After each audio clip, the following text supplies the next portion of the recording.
then finally, the third study, this is over 400,000 individuals followed for about 16 years. And what they found, again, they used the same metric, replacing 3% of calories from animal protein with plant protein.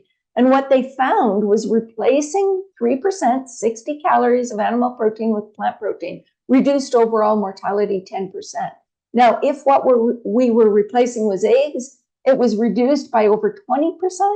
If it was red meat, it was 13% for men, 15% for women.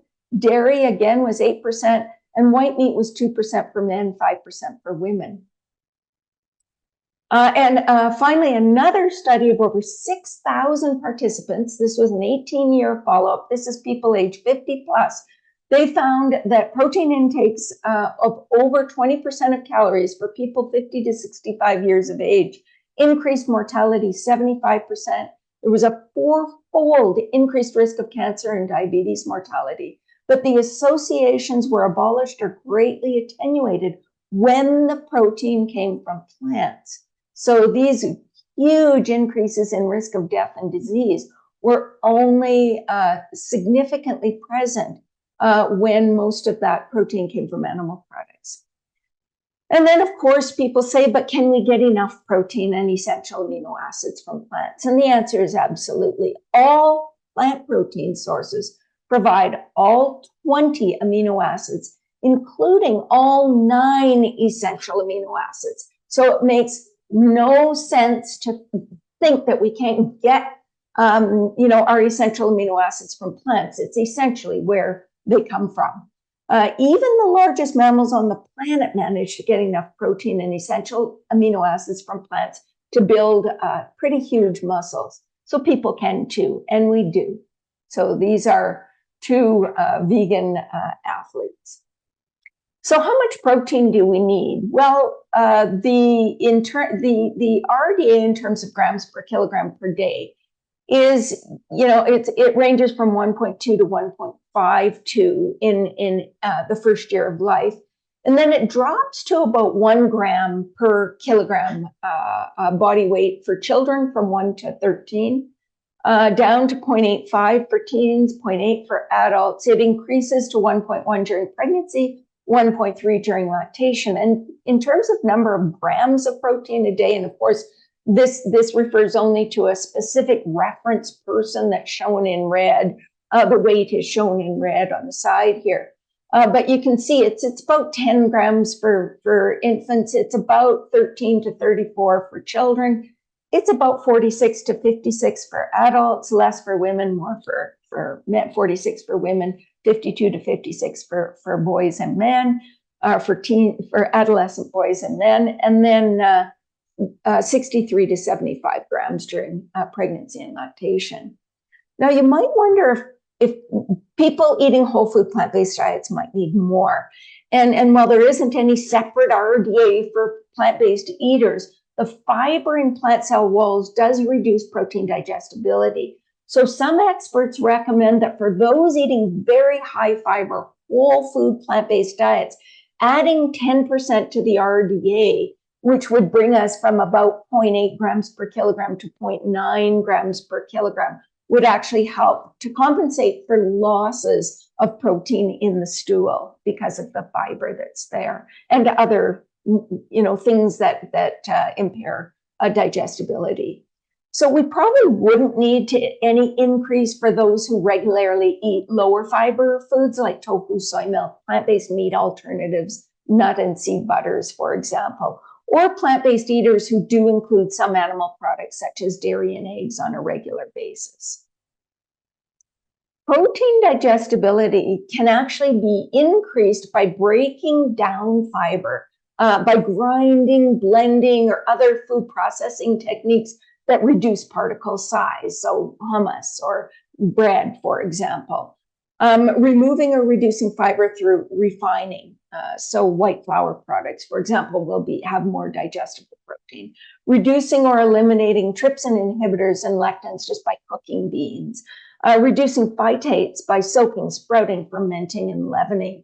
And so what you can see here is that Plant products like white bread or white flour products, soy protein isolate, peanut butter, tofu, whole wheat flour bread, because again, it's the particle size has been reduced by grinding. We're looking at about 92 to 96% digestibility of the protein. This is very similar to what we see in animal products. And then for whole plant foods like whole grains and whole beans, we're seeing, about a 10% lower digestibility rate than what we see for these more processed products or for animal products.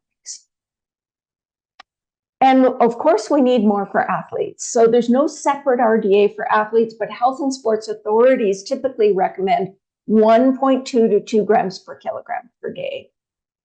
And some people think it's difficult for athletes to get sufficient protein, but it's not as difficult as people think. An athlete who needs 1.5 grams of protein per kilogram and weighs 60 kilograms or 132 pounds would need about 90 grams of protein per day.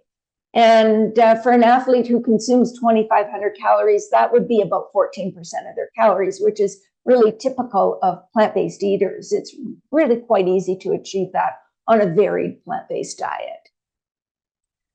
And the other question that often comes up is plant protein just as good as animal-based protein for building and maintaining muscle mass? And though the research varies a bit on this question, we do have a number of studies that suggest that people can, build muscle just as well. So there was a study from 2023. This is a pretty small study, 22 people reported comparable protein synthesis rates and skeletal muscle hypertrophy in those consuming high protein omnivorous or non-animal sources of protein. There was a study from 2018. This was a big meta-analysis of 9 studies comparing soy to animal protein. And it reported that soy protein produced similar muscle gains and strength as animal protein sources such as whey.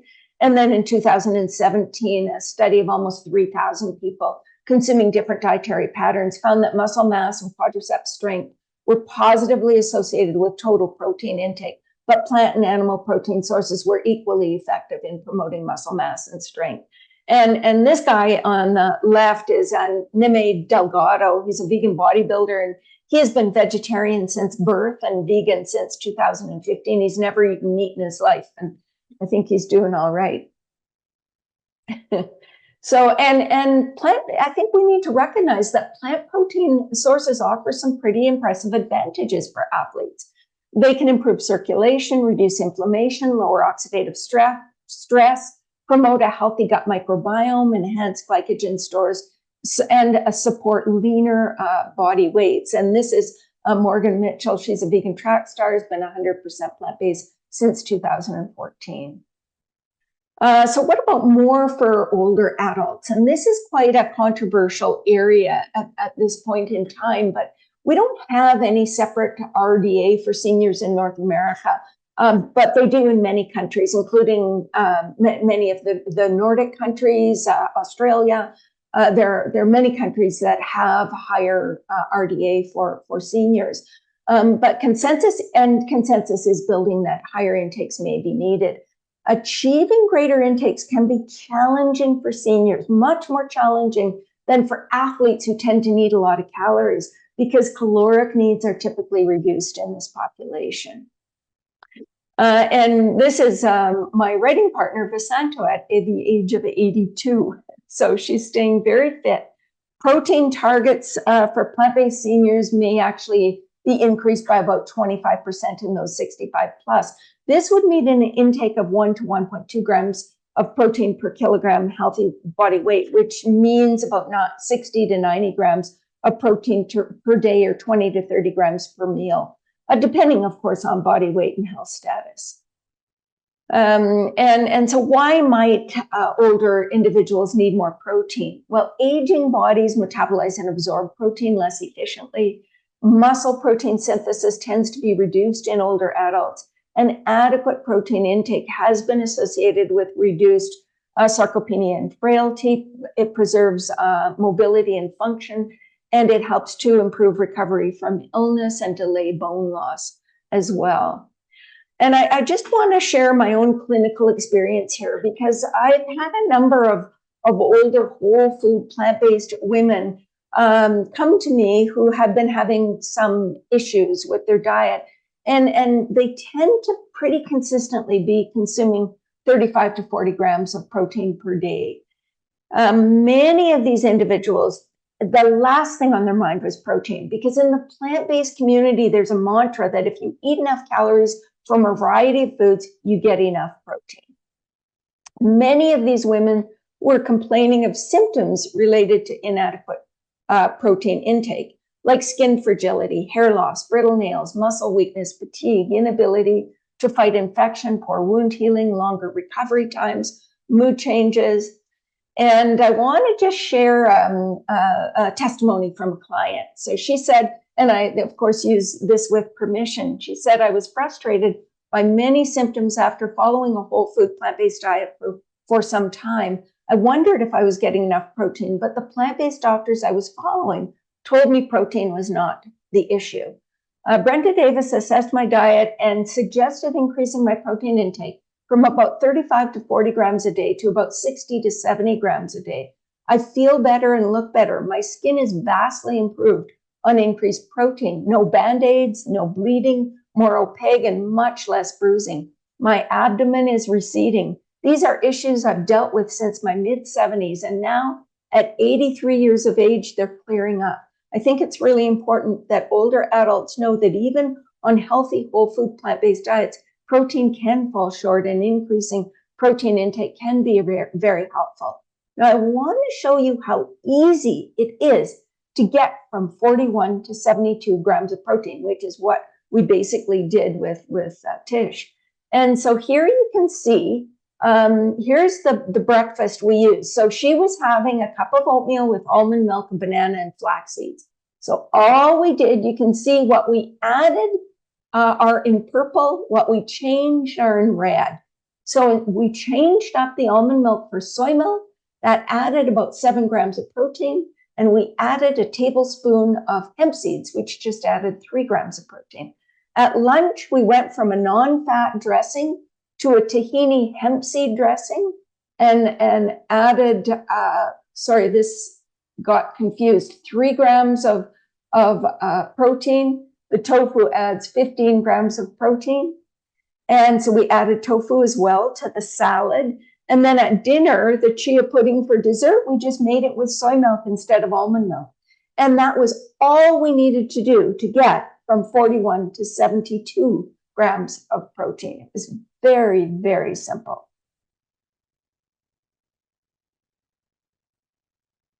Average adult requirements are about 46 grams a day for women, 56 for men. So with the extra 25% for seniors, it would be 58 for women, 70 for men.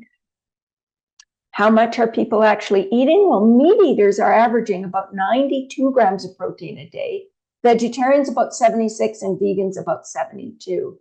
And if we look at the amount of protein in various foods, we can see that if we eat a cup of legumes or 3 ounces of veggie meats or half a cup of tofu, we're getting about 16 or 15 to 30 grams of protein, which is pretty much the same as what you'd get from 3 ounces of meat, poultry, or fish. If you eat a quarter cup of seeds or a cup of grains, you will get about 6 to 13 grams of protein, which is very similar to what you would get from 2 eggs, a cup of milk, or an ounce of cheese. So getting enough protein is about including at least 1 protein-rich choice at each meal. Beans, lentils, split peas, tofu, tempeh, edamame, seitan, nuts and seeds, including some lower fiber choices in the mix, and selecting a plant milk with a little more protein than some of the very low protein milks. Moving on.